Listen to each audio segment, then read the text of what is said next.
name is Hope McCutcheon, and I wanted to welcome all of you all to C-e2, Charlottesville Entrepreneurs and Espresso.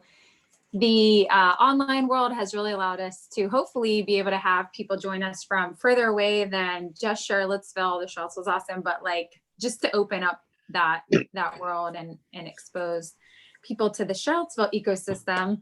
But this is a pretty cool event in my opinion. In my humble opinion, I didn't start it, so I guess I can say that. I believe we've been running this since 2015. And so about 5 years running consistently every month.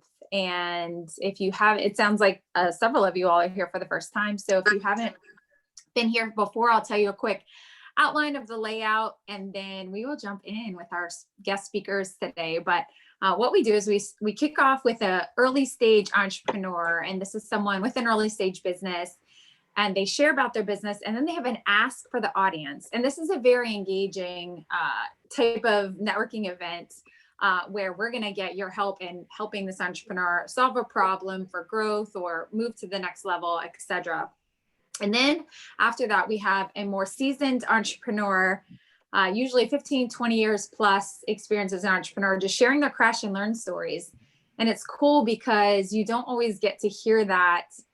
They're the types of stories that, you don't always see in news articles or whatever. It's just their experience as an entrepreneur. And what I have always found is that it does not matter your background or theirs. You can always, no matter what your industry, take something away.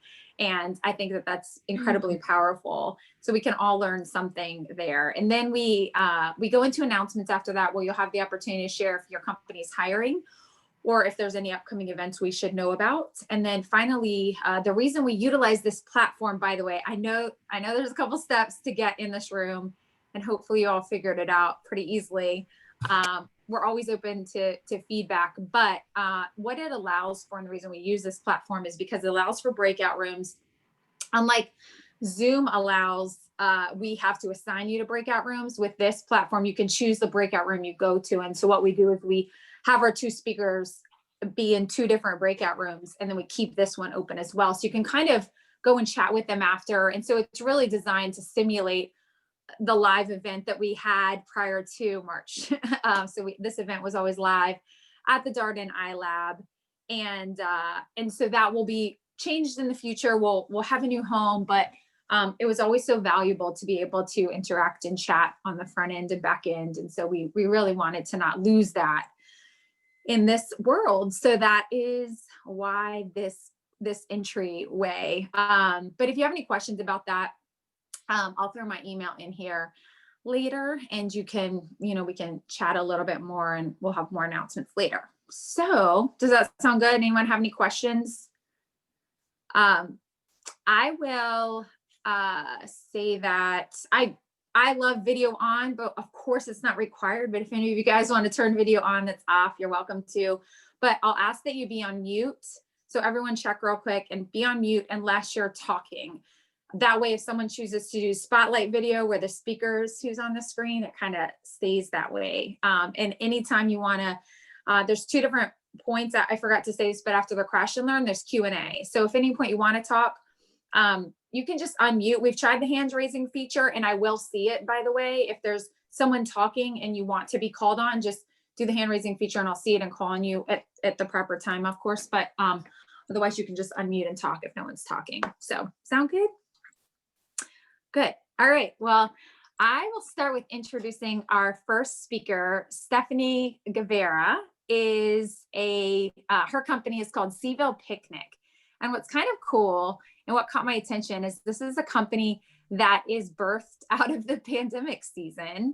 And she is from the area, actually. So Stephanie grew up in Nelson County and went to VCU for interior design, which is actually very relevant to her new business. She lived in Northern Virginia and came back home a year ago. Her new husband, by the way, she also is the result of a wedding during the season as well. So she got married in June. And so came back to Charlottesville, been here about a year, and has an English bulldog as well. And I'm really excited for her to share with you just, her experience through this transition and what really caused her to start this business. And then she has an ask for you guys as well. So you can take it away, Stephanie. All right. Well, I'm Stephanie, as Hope said, and yes, I got married in June during all of this craziness. And while my husband and I managed to sneak away for a little mini honeymoon, I came across this idea for a luxury picnic business. And I had lost my previous job due to the pandemic and was trying to figure out what I was going to do next. What were my next steps? And after I came across the luxury picnic idea, we didn't get a chance to experience it. But when I came back to Charlottesville, I was like, I wonder if Charlottesville has something like this.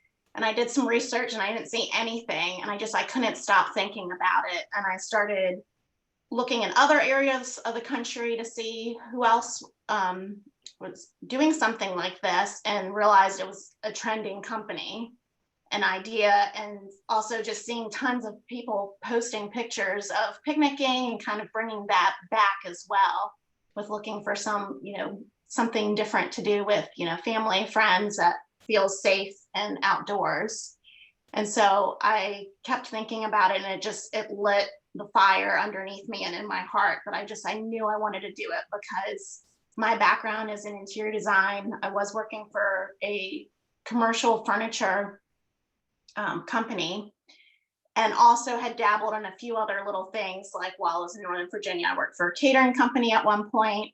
I briefly lived in Charleston as well too, and ran an Airbnb down there. And so it seemed like so many different things that I did in my life, with like the design, hospitality, and catering. It just seemed like everything was rolled into one with this business. And I really wanted people who weren't necessarily comfortable yet with traveling, I wanted them to kind of be transported to a different place with the different looks that I created.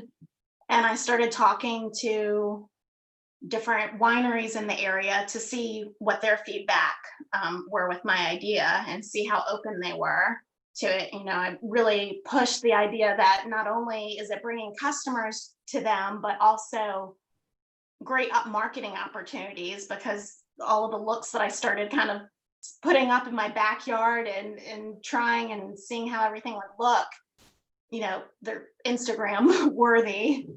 And all of them were super open about the idea and like really excited. So it really pushed me to move forward and reserve my name, start going through the business license process, insurance, all the little details that seemed to take forever. And sometimes, I was afraid that all those little details would bog down, because I just wanted to get out there. I was so excited to just be able to like serve the community and do something that kind of pulls everyone together again during this like time.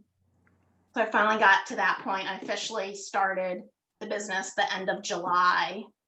And I think by September, I had my first picnic. And then this month has like completely exploded.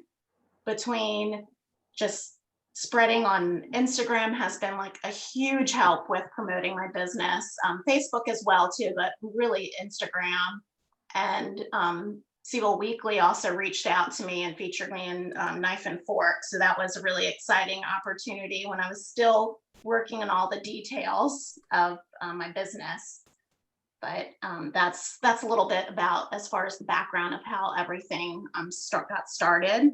But essentially, for those that still have no idea what I do, customers log on to my website and they can book a 2-hour picnic experience. They can select location by the winery. And right now I'm partnered with Valley Road Vineyards, King Family, Eastwood Farm and Winery, Whitehall, Stinson, and 12 Ridges. And so some of them are by appointment only, but I have like 4 that are on my calendar right now that have dates that people can pick the time slot. And so I come into the winery, I set up a low table, pillows, blankets, place settings, bring glasses, which is great because a lot of wineries now are just serving in plastic. So you can have a luxurious feeling. There's add-ons for fresh flowers, my boho tent that's right behind me too, and cookies, which I've tried to partner with a lot of up and coming businesses as well too. So like Bowerbird Bakery, they offer some great cookies, some other smaller businesses too that are starting out. I just really wanted to partner with as many up and coming, kind of like Eastwood Farm and Winery. They're still relatively new. Hark, actually the Mist Hark Vineyards as well too, that I have been setting up picnics there as well too. And yeah, so I think being able to partner with a lot of the up and coming businesses too is just like really fostered a lot of great relationships with starting out and having feedback and support and everything. So I just wanted to share though a couple of pictures that I have to give you some.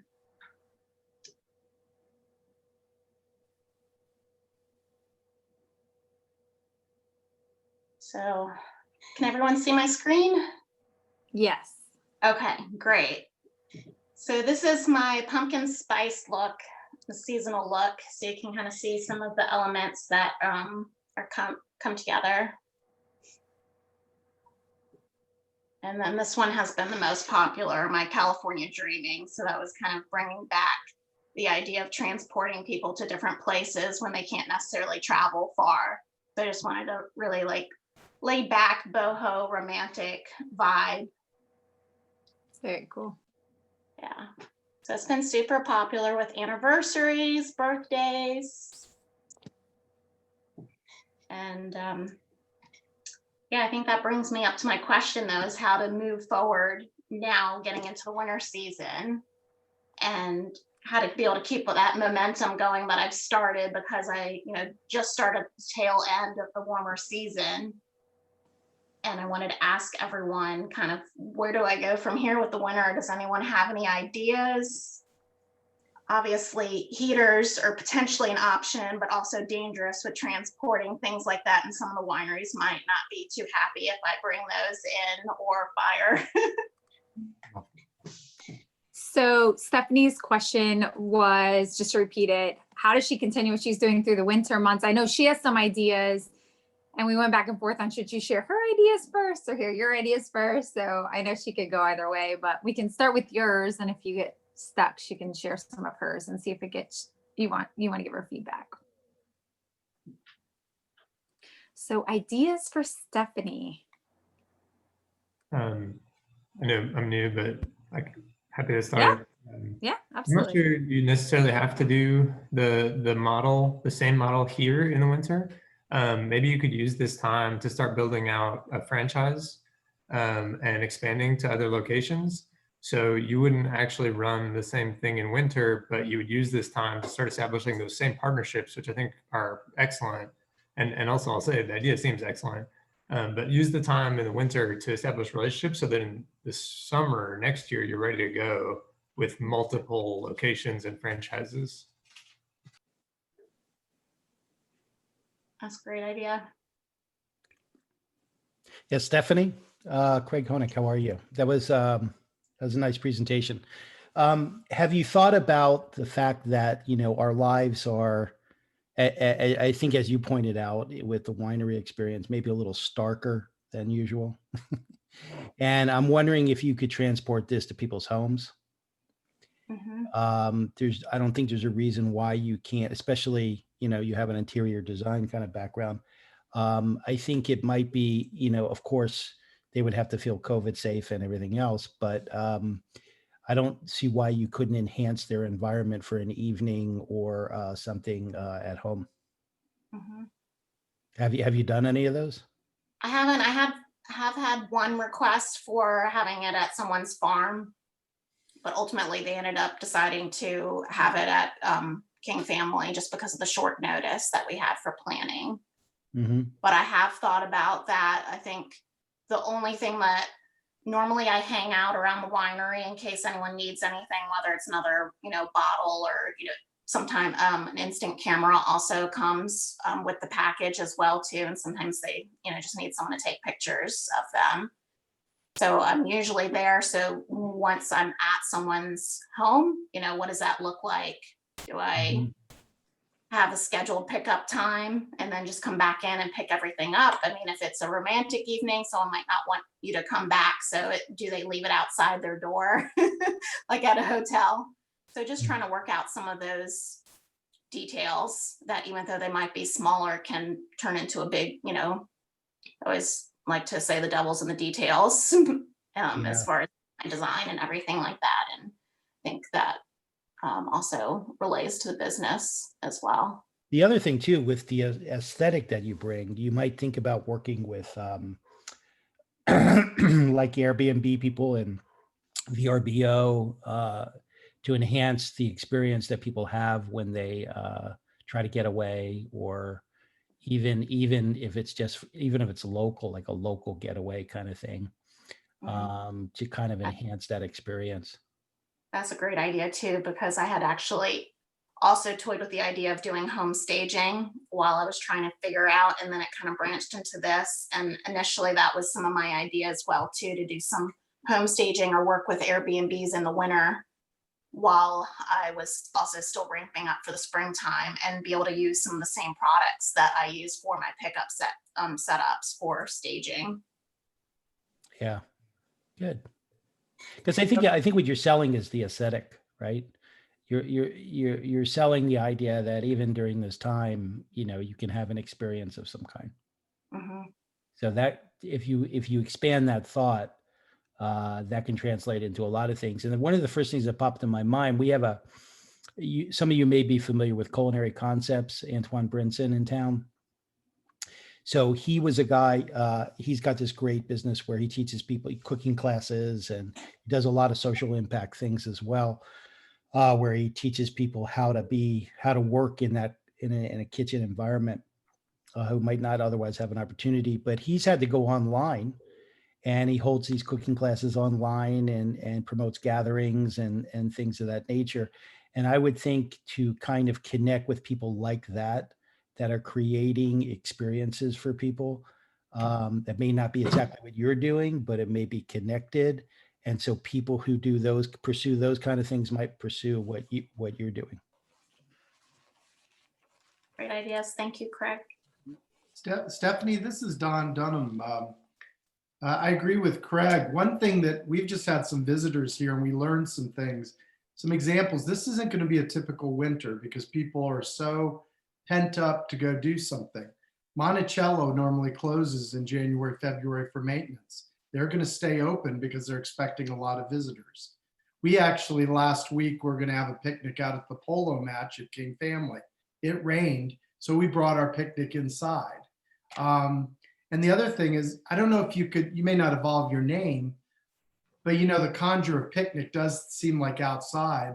But how do you get the concept of party? The same stuff and food and wine and things like that could be brought inside for other events. And, you could still bring a quantity of the local wine and things like that. But I wouldn't assume that this winter is going to go dead quiet. People are going to be too pent up for something new. And, thinking of facilities that are out there, the number of the wineries will be open. Are there barns? Are there other things that, as long as it's 50 degrees and your tent is there, the wine will do the rest of the temperature.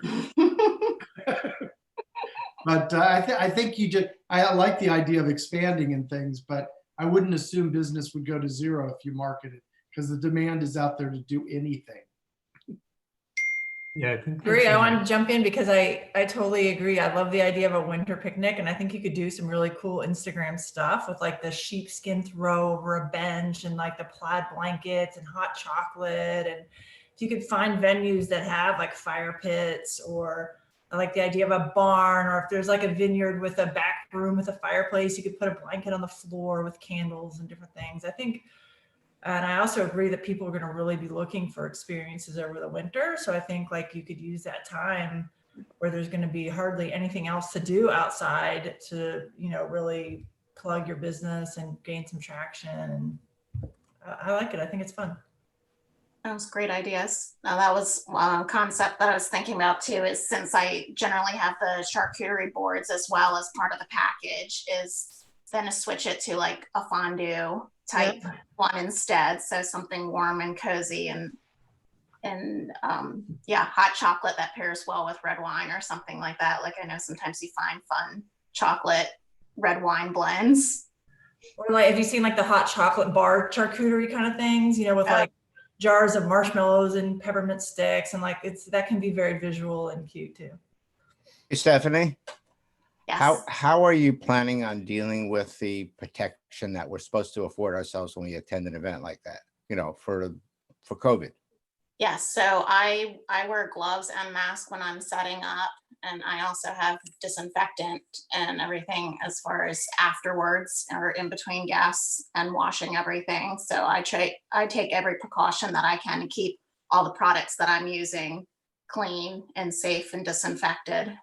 How about the that- guests? How The about guests? yeah. I mean, most wear their mask until they're seated at the picnic table. They briefly take it off for like pictures, but I'm usually not that close to them. And then And Rick, I think it's really small groups, right? People are, small. I can accommodate up to 12, but the most that I've had at the moment are 6, and it's usually always people that know each other already, feel comfortable enough. If it's just a couple, generally I do a platter, the charcuterie platter for them to share. But when it's a larger group, I have individual boxes so everyone doesn't feel like they're touching all the food and it not being a safe experience. So is this going to be outside or inside or both? Well, right now it's just all been outside. I haven't had any inside requests. So I think, you know, going forward in the winter, trying to figure out what is still a safe experience would be if it is taken inside is kind of where I'm at too. and Rick jumped off for a minute. And so Rick, I'll fill you in real quick. Her ask, so when she finished, I think that's when your computer crashed, but her ask was exactly that question, is how does she transition into the winter? You know, what are some ideas? And so the question you just asked is exactly what she's wanting to figure out about outside versus inside, and how can she continue this through the winter months. Hey, Stephanie, Yes. have you gone like the little plastic bubble, like little kind of igloos type of thing? They're about $600. I know another restaurant that's put a couple of them out front.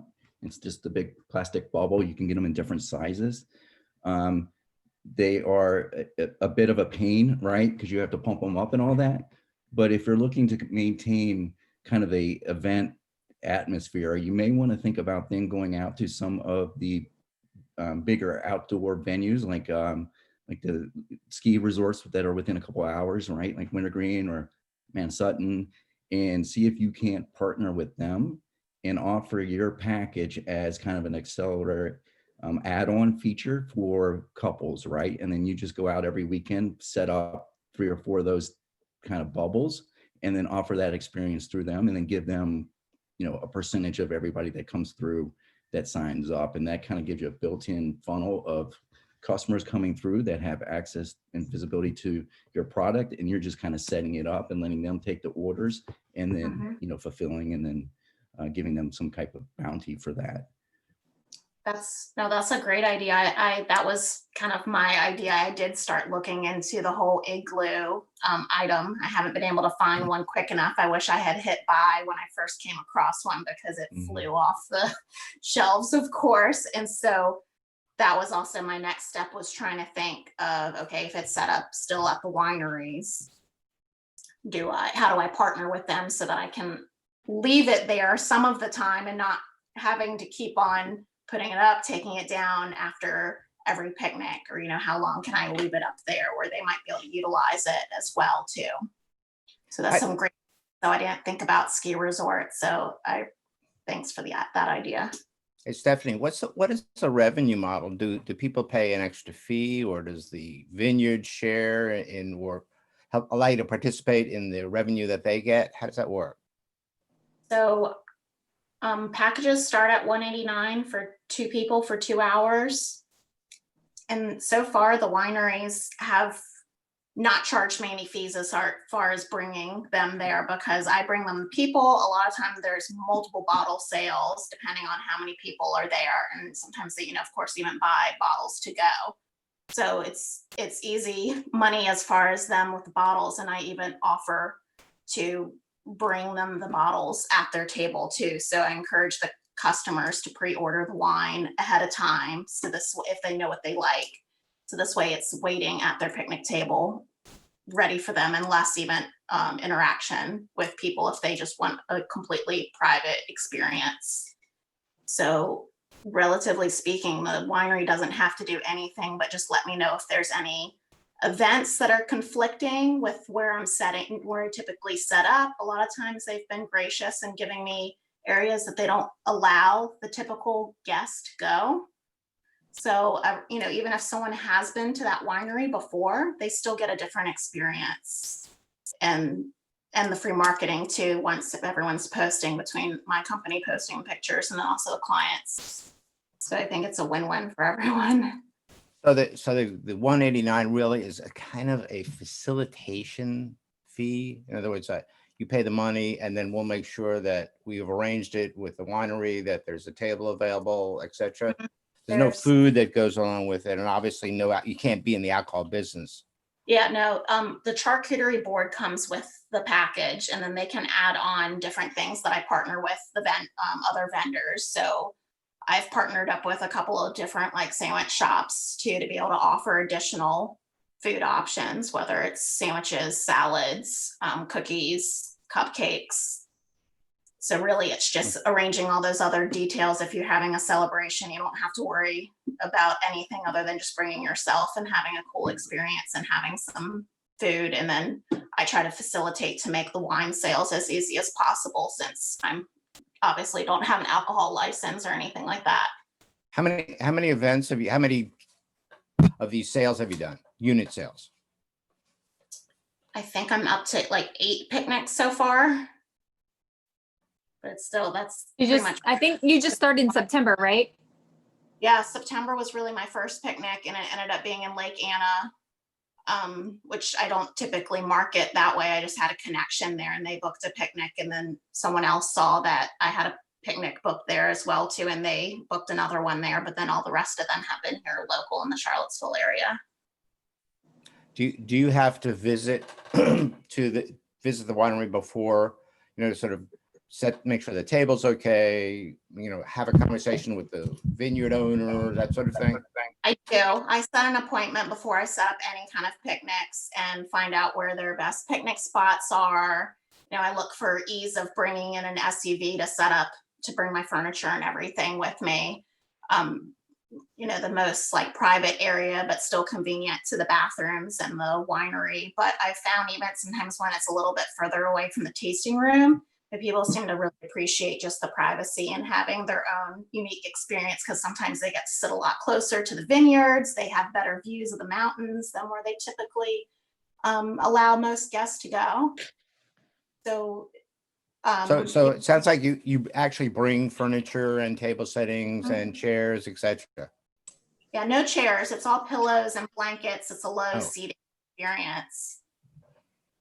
But we're always open to accommodating if someone can't sit that low, with trying to find a alternative seating. Any repeat customers?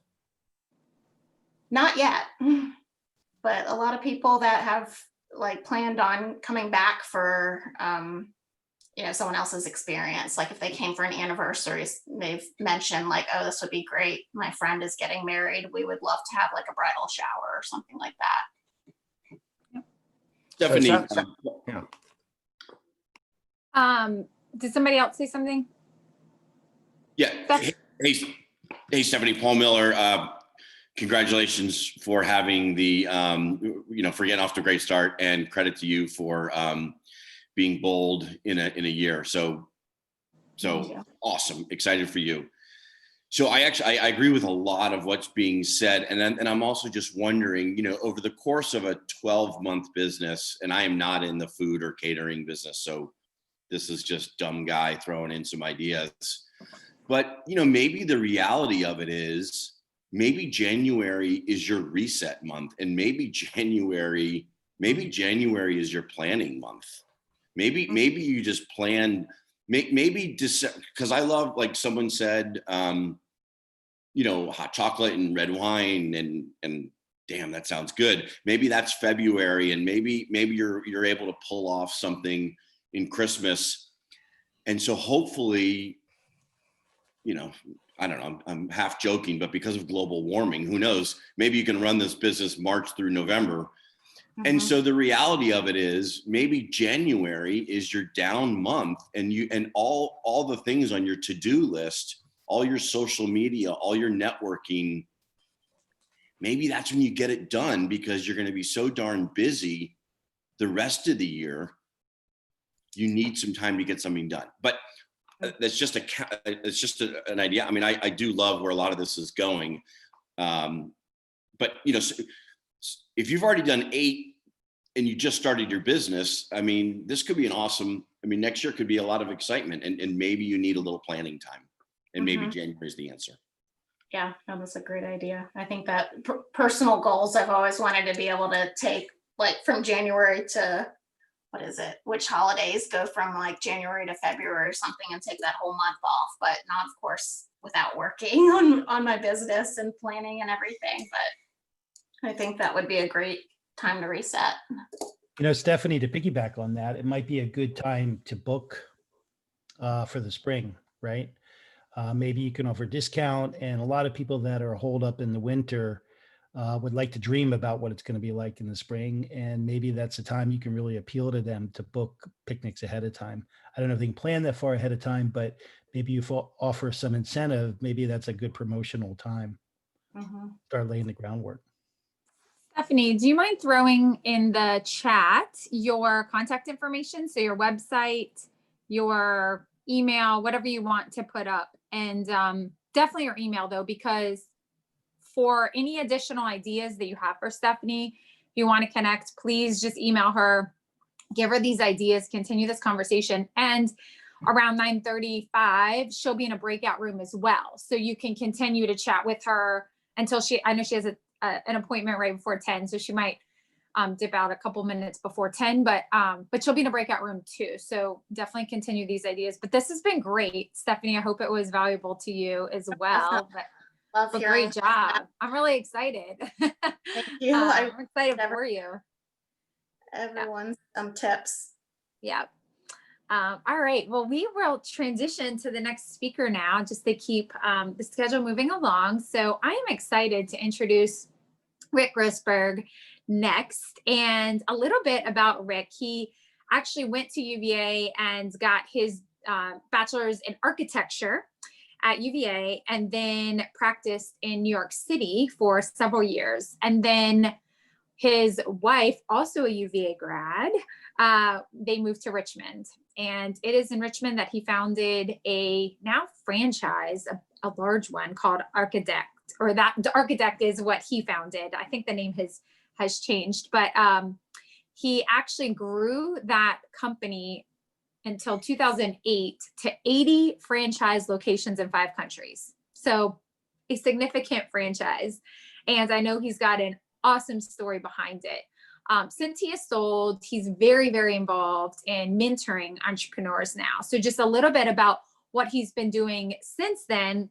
He also founded a couple of more companies after that, a farm to table produce distribution business, 2 pediatric after hours clinics. He's mentored at RVA Works, Startup Virginia, Lighthouse Labs, SCORE. He's also a past chairman of education for Cav Angels here in Charlottesville, which is an angel fund based out of UVA, and for alumni and staff and faculty. And he continues to coach and mentor entrepreneurs, whether it's through any of those organizations or phone calls or whatever. He loves mentoring. He's very, very involved in that, and has really touched, even in that mentoring space, a lot of different industries. And so it's just a wealth of knowledge, has some great stories. And so I would love to give the floor to you, Rick Grossberg. And then we'll open it up for Q&A after, so you can hold your questions till he's done. Thanks, Hope. Mm-hmm. Welcome, everybody.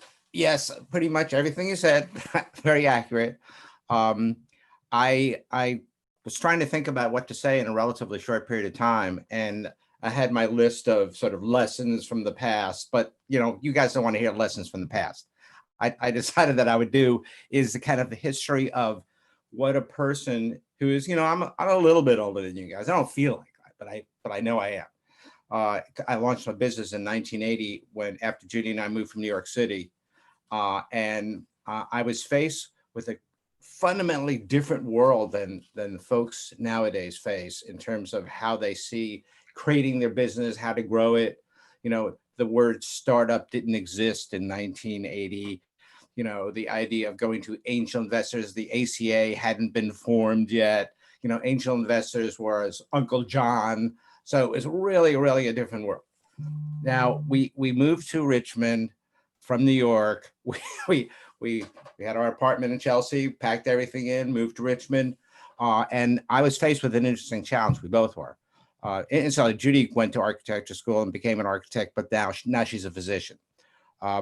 So I came here, and it was like wintertime, child on the way, rented a house, very little money in the bank. Oh my God, what do we do? So I decided I needed to generate cash flow in 60 days. All right. So, and I've been with so many mentors where the startup periods are, a year, 18 months, 2 years, and I needed it in 60 days and with very little money. And so what do? So I took a chance. I went to, first of all, I decided on what my value proposition was. And the value proposition was nobody was doing, I'm an architect, so no one was doing design build of wooden patio decks, A, and B, no one was doing anything in 1980 because we were in a really, really bad recession. So I spent $500 on a set of tools because I literally was doing this, everything I was doing. I went to the state corporation commission, set the company up, opened up a bank account. I got business cards. And then I went to the Richmond Times-Dispatch because there was no internet then. And I signed a contract. I said, I have no money. I'm just doing this without trying. Here was my question. Could I get a business going that I could have cash flow in 60 days by utilizing everyone else's credit? And so as I said, I signed up with the newspaper. I went to a building material supplier, opened up an account. Business cards were marginal. And that was the start of the business. And in 60 days, I collected my first check. I was able to actually take the revenue, pay for the materials when the bill came due, pay for the advertising, and have money left over. So if you have it's a different kind of startup for a business. It's sort of like no resources, no people to go to. What do you do? I just want to make that point because my worldview about startups is dragging, the past into the present and trying to process what people are doing with the first question being, tell me about your value proposition and how you're going to make money, versus what I've discovered in my mentoring, which is I have this idea. I'm not sure if it works, but tell me how to raise money. So really, we've reversed things. So back to the very quick story. And incidentally, I tried to compress the story on a walk with my wife yesterday, and we walk about 4 miles. And after 4 miles, I was only halfway through this process. So I'm just going to stop someplace. Anyway, so the business got up, it got started. It grew pretty much on its own. I have a knack for marketing. In the beginning, I was everything. I literally ran it out of the basement of my house. It started to grow. I needed to hire. The first hire that I made was a person to do sales because I was doing sales as well as all of the other things involved in the business. I finally hired some contractors to actually do the construction. I needed to start moving the business ahead. I created the brand name, which is Architect, and some of you may know because we've had an office on and off in Charlottesville for 25 years. And the challenges came about on a day-to-day basis. It was all about keeping the cash flow going. It was all about turning that little crank and making sure things were moving.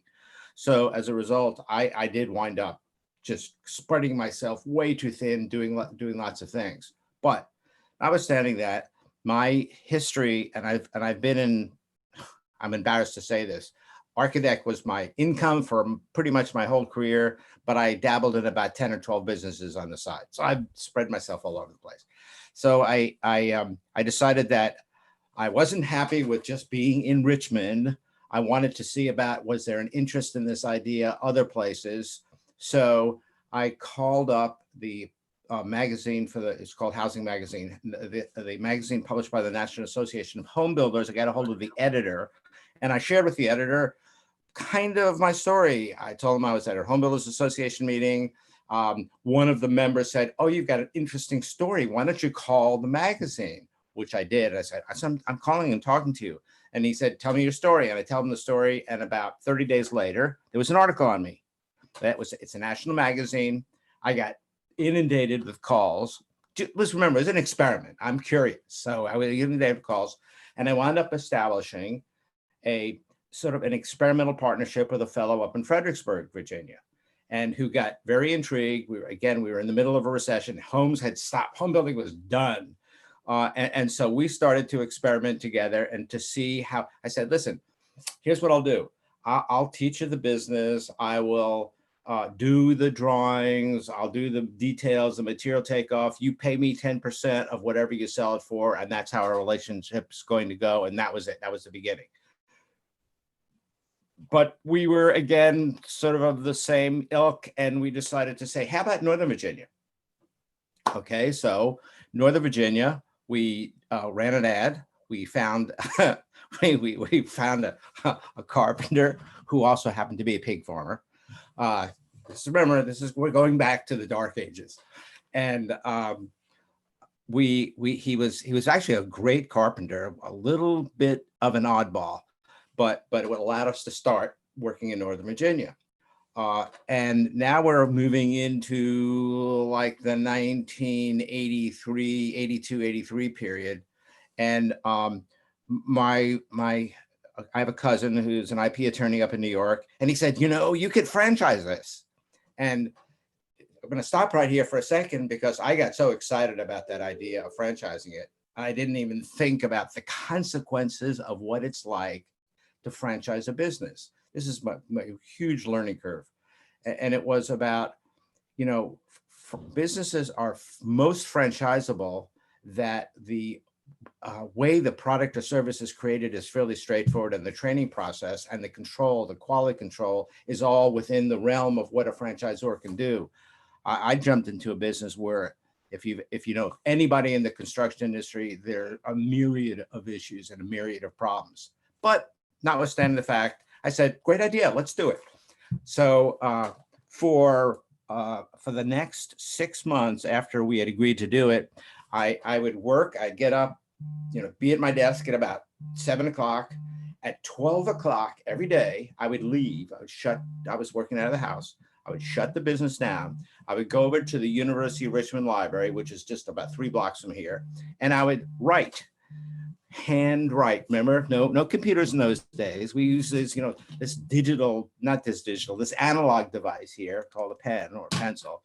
And I wrote about 80 pages of operating manual, all longhand, because you needed to, if you wanted to be a franchisor, you needed to have an operating manual written, and then you needed to go through a rather protracted legal. You needed to create what's called the Uniform Franchise Offering Circular, which then needed to be submitted to the Securities and Exchange Commission in the state of Virginia.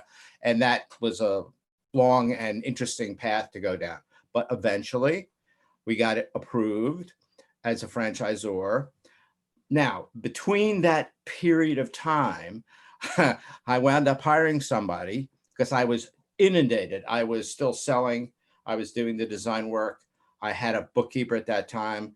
I had an assistant who helped doing some drawings, but I was still construction manager. I was doing all those things. I desperately needed somebody. And I wound up hiring somebody who wound up being my partner for many, many years. And some of this is kind of it's funny in hindsight. You might go, whoa. So I hired an industrial psychologist because I needed a particular profile of an individual. And he brought me a fellow who turned out to be really smart. I really appreciated the relationship. He had a degree in psychology. He was very intuitive. And this fellow that I hired wanted to, he said, I think I'll charge you $5,000 for this. I said, well, what did you do? He said, I met him in the urinal next door. This is how the recruitment process went for the fellow who found what ultimately became my partner.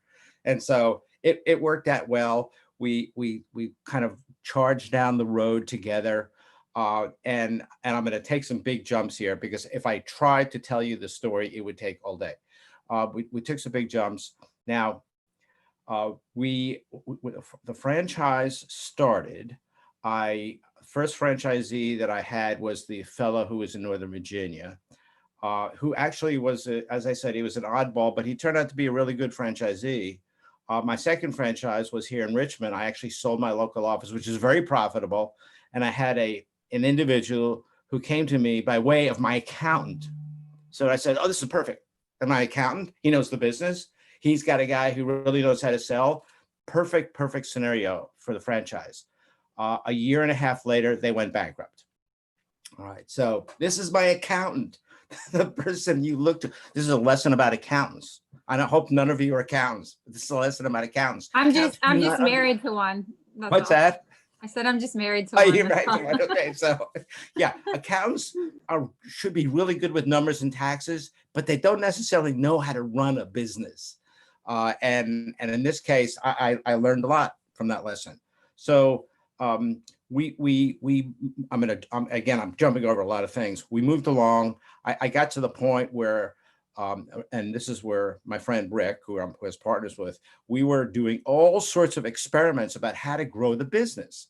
And I hadn't decided finally on franchising. I wanted to have the franchising as a tool in my toolbox. But in the meantime, we started running ads, looking for partners, basically individuals that we could create partnerships with who were in the contracting side of the business. We had believed this is the perfect business for people in the construction industry. We were wrong. And we would run an ad in the Philadelphia Inquirer. We would find a hotel in, I'm trying to remember it was outside of Philly. We would drive up there a number of times in the heavy snow, set up a room, explain what we were looking for in terms of a partner to be in the business with. And we wound up utilizing that technique. We opened up that partnership relationship in Rockland County, New York, Bergen County, New Jersey, Cherry Hill, New Jersey, Philadelphia. Of course, Richmond was a franchise. And to make a long story short, it was very interesting. I would have never done it if I had known what it was like to try to manage people who are long distance. We were the headquarters. We were writing out the checks. We were making sure the money was coming in. Well, I'll tell you, you don't want to be in a business where the people who are responsible for trying to make sure things happen on the local level are 100, 200, 300 miles away. And they're calling saying, where's my check? I need my check. And my question was, well, did you pick the check up from the customer? The job's done. No, I'm going to do that next week. Well, wait a minute. How do you want me to? Anyway, you can get the idea. That's when I first had to engage a bank to set up a line of credit. When I discovered that, because this business I was running without any credit. I was just being able to bring cash flow in, pay my bills, pay myself, move forward on the sales. Anyway, so we moved into franchising. Our first franchisee was a fellow from Virginia Beach, Norfolk, and I'm laughing about this. Now I'm going to set a scenario up to have give you an appreciation about creativity in casting an aura of a business when you really had very little business to have an aura about, right? We needed to impress people who were coming up. And in those days, $5,000 was a franchise fee. It was nothing. I mean, it was today, I think Architect's franchise fee is $38,000. So it's $5,000. So we we moved from the basement of my house into a legitimate, quasi-legitimate office space, old building. And there was just a main 3-story building, main hall running down the center. We rented a series of offices at the end of the hall. This is an important part. They were barely the one big office, all the little rooms connected to each other. It was an alt-night building built in the 50s. And I said, we can't present to franchisees this look. We need to look more professional. And so what we did without the permission of the landlord is that we went down the hall to the area which at one side of this particular portal, if you want, was our space. And on the other side was the public hall. And we built a door, right? This is kind of one of those, oh, is this the secret door? We built a door. And then what we did is that we put names on all of these, because all these all offices, which all were one room, we put names on all of the offices. We had accounting, drafting, marketing, sales, secretarial, executive offices. But if you'd opened up the door, it was all the same space. But here's the point. We started bringing in people to talk to them about franchising. And we didn't give them a grand tour. We brought them into one conference room, which we did have separately. But we needed to be able to present to people that we were really legitimate people, and we're not as crazy as you may think we are if you went into the other offices. Now, the significance of this is that ultimately we needed to raise money. I got to the point where I just couldn't do anything. It was developing the franchises. I was still head of design. I mean, I had a bookkeeper. I had 2 drafts people. I had, and at this point I had taken the local office back. So I had that to take care of. It was just way too much. I needed to raise money to be able to continue to grow the business. And so here's another lesson. How did I raise money? No angels, no angel groups to pitch. I said, I need a strategic plan about how to raise. I needed about $1 million. I needed a strategic plan. And this is back in 1987. So it's a serious amount of money in 87. So I said, okay, we're in the business of buying lots of lumber. I knew about the lumber industry. We need a supplier, a manufacturer who's going to distribute in an area that we can buy their material.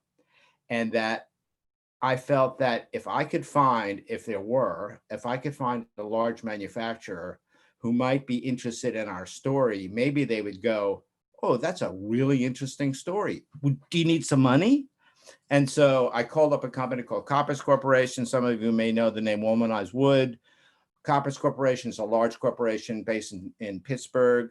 They're the largest manufacturer of aggregate material in the United States, probably in the world. They also are the licensees for Woman, a German company. I called them up on the phone. I said, I'd like to come and talk to you guys. I went up there with one of my folks. We sat down. We explained that we really want to get into this and expand this business. Remember, we only had like six offices, and they were all being run out of people's homes. And little did I know that Koppers Corporation was in a fix. They were concerned about, they were publicly traded. They were concerned about being taken over. This is the period of time in business where there were the robber barons coming in and buying publicly traded companies because they had a lot of cash sitting on their balance sheet. And they had $100 million sitting on the balance sheet, and they were really worried. So we went up to the meeting. I was surprised. There were 2 vice presidents there. There were other people, and I'm kind of looking at my partner going, what is this?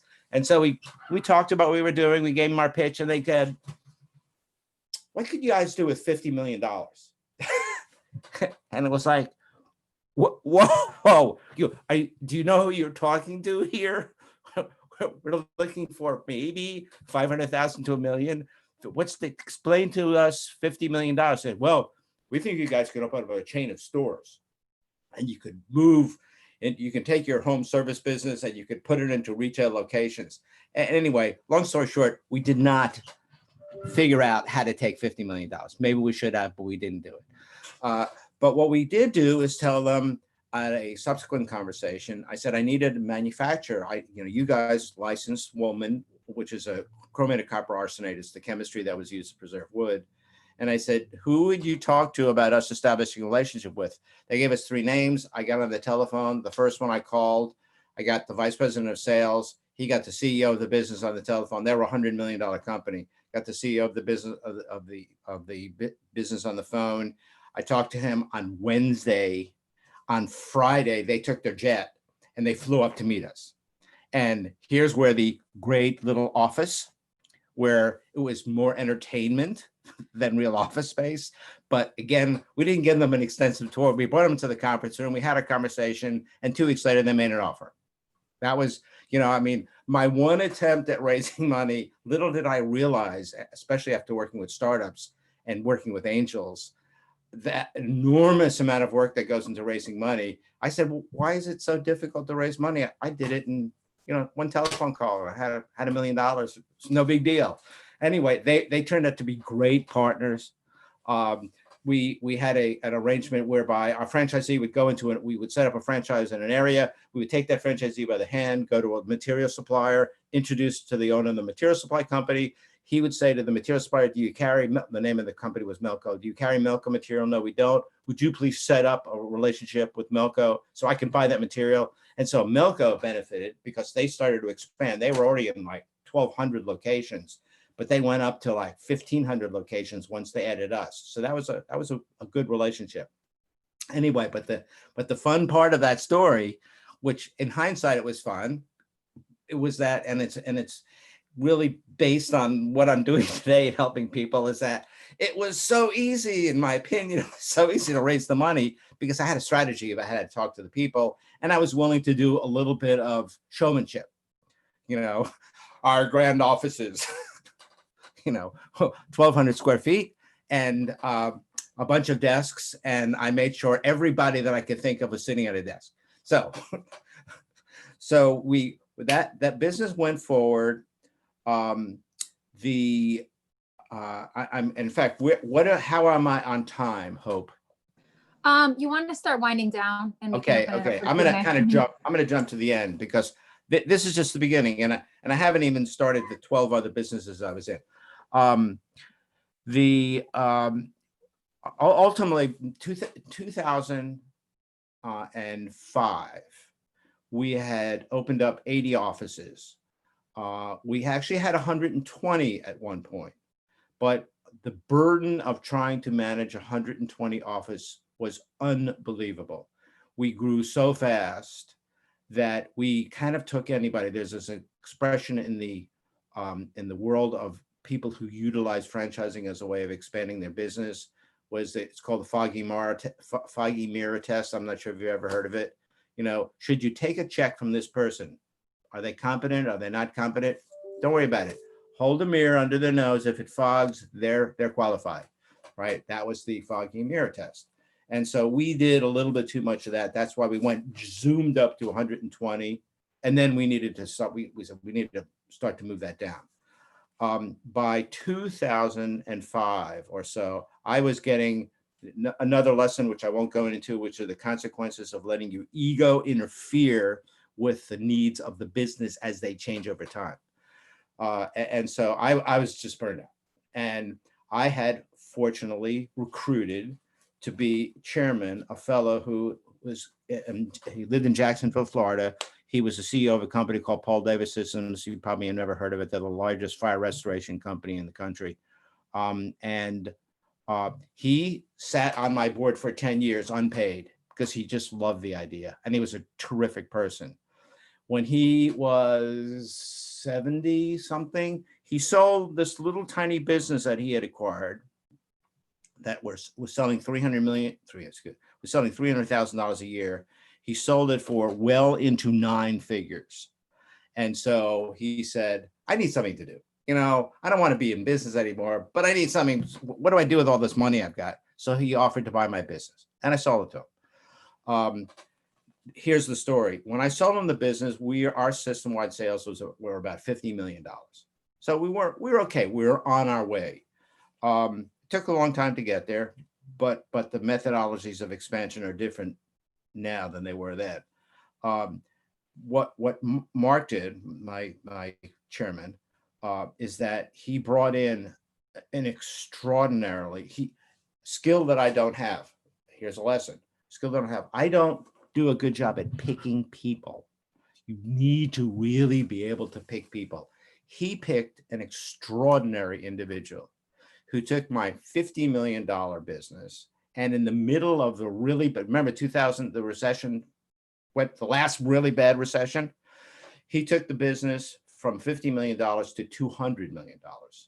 And what he said, Rick, your business is about the backyard, but there are lots of other businesses that are about the backyard. So he proceeded to go out and buy franchisors, right? The owners, the licensing organization. And he bought Mosquito Squad. Some of you may know the name Mosquito Squad.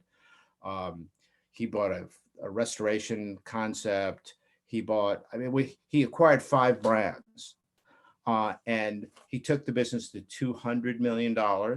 He also bought the manufacturer that produced the chemistry for the cleaning business. He also bought the factory that produced the lighting for the light. We were Outdoor Lighting Perspectives is another brand he bought. And he took the revenue that I was receiving as a franchisor of about $5 million. He brought it up to $50 million. And he produced a 10% net profit.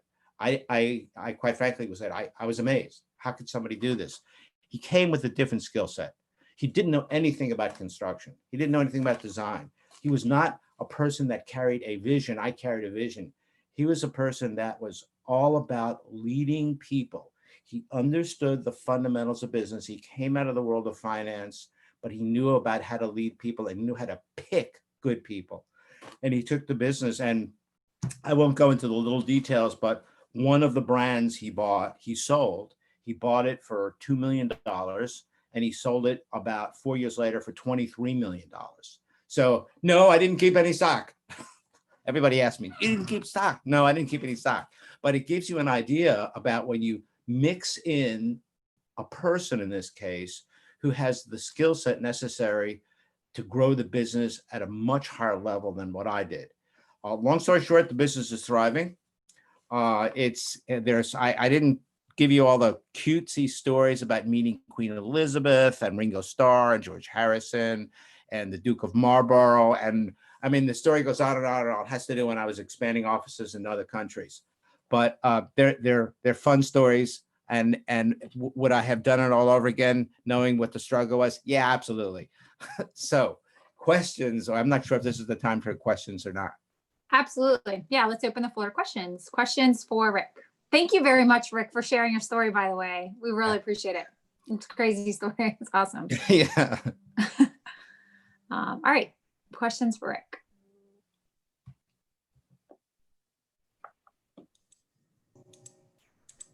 Anybody? Hi, Greg, Rick. I'd like to ask a question. Let's have Dave and then Carolina. Does that work? Okay. All right, Dave. Thank you. I own a local engineering firm with 2 offices. That sounds fascinating. I'd like to hear more about that first interaction with the manufacturer slash $1 million angel that or investor that you dealt with. How did that go? Just briefly, how did you contact them, and was it just a single phone call or what? It was. I'm one of these people who you've heard of the term. I think they call it telephobia. People that just don't like to get on the telephone and make calls. I have absolutely no problem. I've had some really interesting telephone calls over the years. And so when it came time to getting on the telephone and calling these people I'd never talked to before and getting a hold of the CEO of the business, worse it happens that they say, I'm busy, or I'll call you back, or, we're not interested. I just got on the telephone. I was able to, I knew enough about what was going on in the industry as a whole. It's a fairly big industry. I mean, it's part of the forest products industry. And I knew that manufacturers of chromated copper arsenate, CCA, galvanized wood, were looking for ways of adding value. This is not a value-added material. It's a commodity material. And I won't go through how the commodity market works, but I happened to find, purely by accident, that the company, whose name was Melco, the company were seeking a way of adding value to their commodity product. and I was a way that they saw of adding value. And they actually created a brand new formulation, which was wax impregnated, pressure treated wood, which was a brilliant product. And it only increased the price of the material by 7%. And they couldn't get it off the ground because the construction industry is a stodgy, slow, non-visionary industry. And after sending it out to several hundred building suppliers, local building suppliers, they couldn't get people to buy in on that 7% change in price.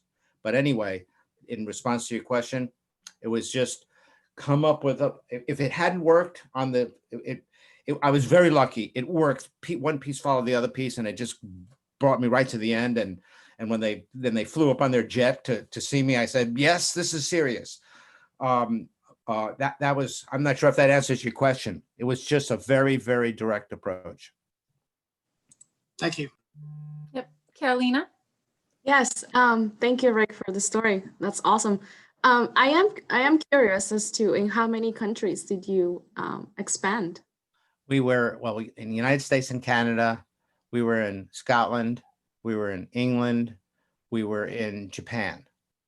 And we were talking, though, to a bunch of other companies in other countries. And when Chris bought Mosquito Squad, he took us from 5 countries in 3 continents to, I think we were in every continent other than the polar continents because there's not a lot of mosquitoes there.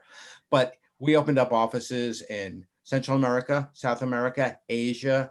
When we opened up an office in Africa, one of the offices in Africa, the president of the country was there to meet Chris. It's really an amazing story. But anyway, that's where we were. Wonderful. And did you, as I guess another question, your offices here had to deal directly with the other offices in the other countries, or did you leave that oversight of operations to the managers of those special? Yeah, that's a really good question. The objective of being in the licensing business is that you try to find people that number one, at the top of the list, are trustworthy, because it's a very easy industry to skim off the top. Number two, if you do, then you reduce your workload, because traveling, a franchisor is allowed to conduct spontaneous audits. We can just walk in the door and say, pull your books out. Well, the last thing I wanted to be in the business of is flying over to Japan and walking in and then saying, bring your books out, because all I would get is, nobody would understand what I was saying. So we decided that the objective was to try to find people who as honest as we could detect that they were. And we did. We found some really, really good people. Wonderful. Thanks for answering that. I had a Stephanie? question. Thank you. I think with, just starting out my business too, I guess my question would be, once you had to start delegating tasks and hiring people, how did you make that next jump with your business? It was purely based on, I'll give you a good example. I was literally doing everything other than the first person I think I brought in was salesperson, and then a bookkeeper. I got to the point where I didn't have enough hours in the day. My wife is in medical school. We had a first child. So it's like we were spread really thin. I said, what are the jobs that I am doing right now that it would be best served for the company to find an individual who could do it better than I could? And I went on a recruitment tour. I went to agencies that help find people. And I wound up hiring a person who, after 2 months of talking to people, I looked back and I said, who is the most obnoxious person I talked to? And I said, that's the person I'm hiring, because doing in-home sales is a very, very tough job. And I needed someone with very thick skin. He had unbelievably thick skin, and he set all sorts of records until I hired a guy from University of Richmond who ultimately wound up being in the Harvard MBA program. And a 2-second story, our record month in sales in those days was maybe $50,000. And he had a $250,000 month. It was so good that I bought him and his girlfriend tickets and hotels room for a weekend in Amsterdam. So that was another lesson. If you find someone like that, grab it. It was all about hiring to my area that I said, I can't do that nearly as well as that person could do it. Rick, yeah. Rick, my name's Alex Simon. I work in the franchising world, a franchise placement, helping people find their way to the right franchise. And thank you for sharing your story. And I'm well familiar with Architect, and nowadays, I mean, your concept has stood the test of time beautifully. And outdoor living brands today, I mean, they do a wonderful job. You know, yeah. I wonder if I got so many questions, but I'll start with this one. Do you still feel like it's your baby? And can you talk about some of the emotional attachments over time? Great question. When Mark, the guy who was chairman of my business, had sold his business it was north of $100 million. And it was a year later, we stayed in contact. We probably talked every week. And I asked him once, because I had sold my business, he had sold his business. I didn't sell my business for what he sold his business for. But I said, Mark, I'm just curious. I said, you sold your business, you still sit on the board, but it's not your business anymore. And I said, if you had to go back a year ago, and I gave him the question, I said, would you have sold your business? And without hesitation, he said no. He said, I didn't realize that the running of a business becomes an anchor point in your life. And the idea of selling it, even in this case for a lot of money, depending on your personality, you lose that anchor point. I'm not sure if that answers your question for you. But I will speak about myself. Same thing. If I had to do it all over again, I would have hired the person that ultimately they found to come and take over as CEO, as opposed to selling the business essentially to the board, who then came in and recruited this individual. Thank you. And by the way, I appreciate you kind of reinforcing a very basic premise about franchising here for this group, which is most franchises are simple businesses, well executed, right? Yep. I mean, if you just start and finish there, you're usually in pretty good shape. And thank you for sharing your story. I was thinking of you, Alex, right when you spoke up. So that's funny. We can probably do one more question. So one more question for Rick.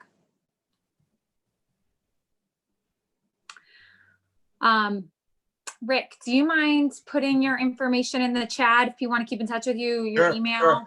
I'm always happy. Yeah, as I said, I'm always happy. I thrive on talking to people with new ideas, and I'm not a consultant. It's why I volunteered to be a mentor for all these organizations. It's just, for me, it's a lot of fun. So I'd be happy to. Great, cool. Well, thank you so much. We really enjoyed having you on, as well as you, Stephanie. So thank you guys. So now we will, and then again, Rick will also be in a breakout room after this, after announcements. So announcements are next. So I'm going to start with our co-host. So I forgot to say this in the beginning, but this event is put on by a number of organizations here in Charlottesville. Community Investment Collaborative, the Central Virginia Small Business Development Center, SBDC, Small Business Development Center, and CBIC, Charlottesville Business Innovation Council. And we are sponsored by the Batten Institute as well. And so we appreciate all of our co-hosts and sponsors. And so I want to start with announcements from them, and then we'll open the floor. So Carolina with Community Investment Collaborative, do you have any announcements? Hello, everyone. Nothing, I guess, quite specific, but I know our applications for the spring workshop for the entrepreneur training, it's opening starting November. So if you know of anyone in the community who's looking to start a business and they would like a little bit of more training in how to go from the beginning steps to the final to establish a business, send them our way. I think the workshop is a great opportunity for them to learn the basics and a little bit more than the basics and get connected to other entrepreneurs in the community. I'll put the website up, but applications should open November 1st. And then Caroline, it's a 12 or 16-week course. It's a 16-week, yes. It's 16-week course. Once a week, every Tuesday from 6 to 9 p.m. And we will probably be doing it over Zoom again, or maybe a hybrid Zoom and in person. But for now, we are assuming it's going to be online.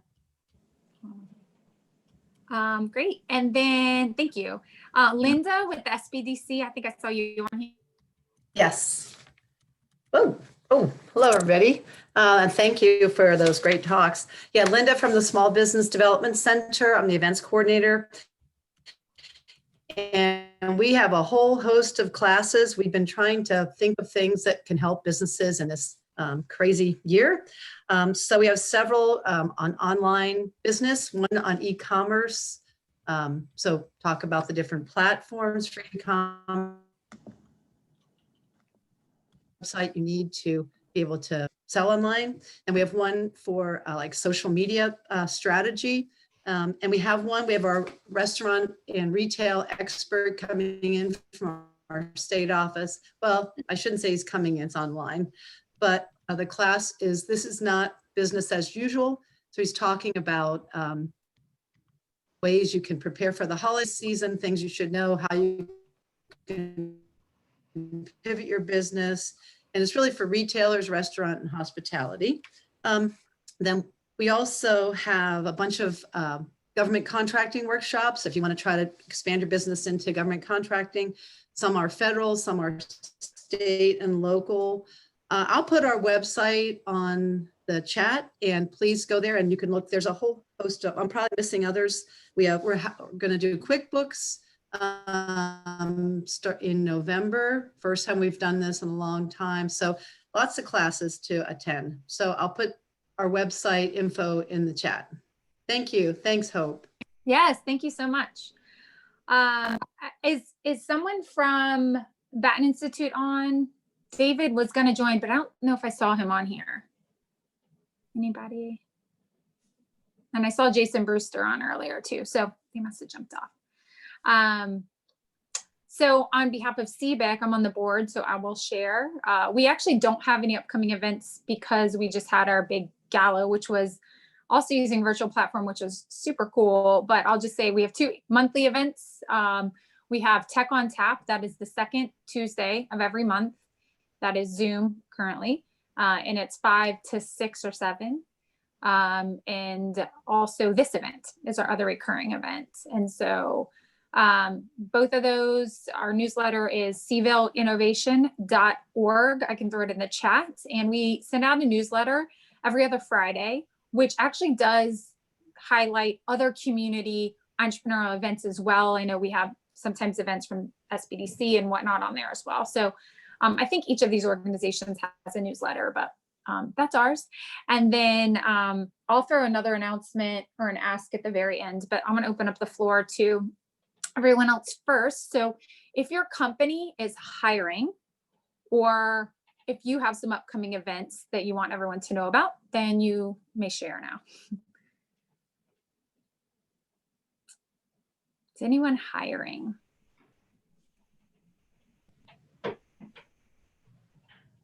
Alex? Yep. So I'm a new employee at the Stanton Creative Community Fund, and just announcing that we're now accepting applications for an accelerator incubator cohort that is starting in the spring. This is primarily for businesses based in Shenandoah Valley, but knowing some of you might know potential businesses or maybe mentors that might work with us, we'd be really excited to have you get the word out. The types of businesses we're looking for, this accelerator incubator doesn't take equity, doesn't provide funding, but will put people in touch with potential investors. The format is mentor-based, it's very flexible, it's virtual, and it's really designed to meet the entrepreneurs where they are, wherever they are, and then take them to the next level. If anybody's interested, I can drop the details in the chat, and happy to take any questions or anything about it. Yep, please do. Great. All right, anyone else? I represent a number of companies, and I'm looking for different very technical roles, 2 of which are in DevOps. So kind of in that space. So if you know anyone looking for technical developer type roles, you can send them my way and I can talk further. I won't get into the details, but that's what I'm looking for right now. 5 of those type roles. Okay, one more thing, if no one else has one, and then I'll explain the breakout rooms. So fun fact, I am having a baby sometime between the February and March CE2, which is pretty fun. I'm gonna have a girl. And so I am starting to look for someone to kind of help me co-host these events. I'll tell you what I'm looking for. I have a pretty good idea of what I need. But if either you or someone you know, if someone comes to mind, I think that what would be a good fit is someone that's pretty connected to the entrepreneurial ecosystem from the perspective of being able to help me identify speakers, both early stage, although Carolina is a very big help with early stage, but probably even more notably the crash and learn speakers. So someone that's kind of networked a lot and around a lot of more seasoned entrepreneurs. And where I tend to need help is with the identifying them, asking, scheduling type of thing. If you aren't really liking what I do, the hosting part of it, I'm happy to continue this part. But I think just kind of somebody to be along beside me, holding me accountable and supporting, and probably the scheduling side specifically and kind of helping me network and that kind of thing would be super helpful. And then eventually if that person wants to be trained up to do what I do in running these events, certainly that's something that I'm okay with starting to, just help somebody be prepared to do it with me, or eventually do this or whatever. And to be honest with you, I came into this position because I was a regular attendee. And I was a banker at the time, commercial lender. And so I knew a lot of business owners. So I started just recommending speakers. And then because I recommended them, I asked them. And because I asked them, I introduced them. I mean, that's literally very organically came to run these, and I really care about it. So I'd also say somebody that really cares at the level that I care of just making sure that this event continues and is successful. And it will continue regardless, because I will do it. But I certainly wouldn't mind like a partner in it, if that makes sense. And these, the other organizations that co-host do help in a lot of ways on the support side. But I think I'm just looking for someone that will kind of come along beside me and do what I do as well. So just throwing that out there. You can message me on LinkedIn, Hope McCutcheon, or my email address is ce2@cvilleinnovation.org. I'll throw it on here, but I'll probably be asking every month until I kind of find that partner. So yeah, but volunteers are great. So here's how the breakout room works. You will go back to the cbic.kikochat.com link